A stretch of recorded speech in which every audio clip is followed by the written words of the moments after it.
किसी गांव में एक साधु रहते थे जिनकी विद्वता और सादगी के कारण दूर दूर तक प्रसिद्ध थी। उनके दो शिष्य थे, एक धैर्यवान, संयमी और ज्ञान की खोज में निरंतर प्रयत्नशील, जबकि दूसरा शिष्य अधीर, आलसी और तुरंत फल की इच्छा रखने वाला था।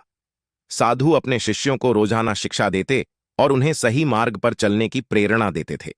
एक दिन साधु ने दोनों शिष्यों को बुलाया और कहा, आज मैं तुम दोनों को एक कठिन कार्य सौंपता हूं। गांव के पास जो पहाड़ी है उसकी चोटी पर जाकर एक विशेष पौधा लाना है, लेकिन याद रखना, यह पौधा एक विशेष मौसम में ही उगता है। तुम दोनों को धैर्य और सावधानी से इस कार्य को पूरा करना होगा। दोनों शिष्य पौधा लाने के लिए निकल पड़े। पहले शिष्य ने रास्ते की कठिनाइयों को सहन किया, धैर्य से इंतजार किया और कई दिन वहां बिताने के बाद वह विशेष पौधा ढूंढ पाया। उसने पौधा लेकर साधु के पास पहुंचा और कहा, गुरुजी, मैं आपका आदेश पूरा कर पाया।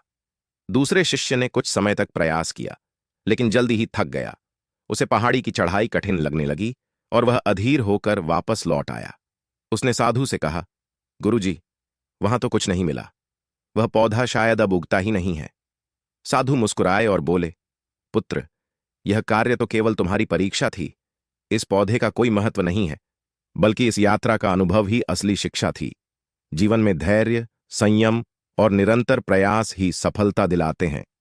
अगर तुम पहले ही हार मान लोगे तो जीवन की कठिनाइयों को कैसे पार करोगे? पहले शिष्य की प्रशंसा करते हुए साधु ने कहा, इसने धैर्य रखा, कठिनाइयों का सामना किया और सफलतापूर्वक कार्य पूरा किया। यह वास्तविक जीवन के सिद्धांतों को समझता है। दूसरे शिष्य को समझाते हुए साधु बोले, तुमने अधीरता दिखाई और बीच में ही हार मान ली। तुम्हें अपने स्वभाव में बदलाव लाना होगा, तभी जीवन में सच्ची सफलता प्राप्त कर पाओगे। इस तरह साधु ने दोनों शिष्यों को जीवन की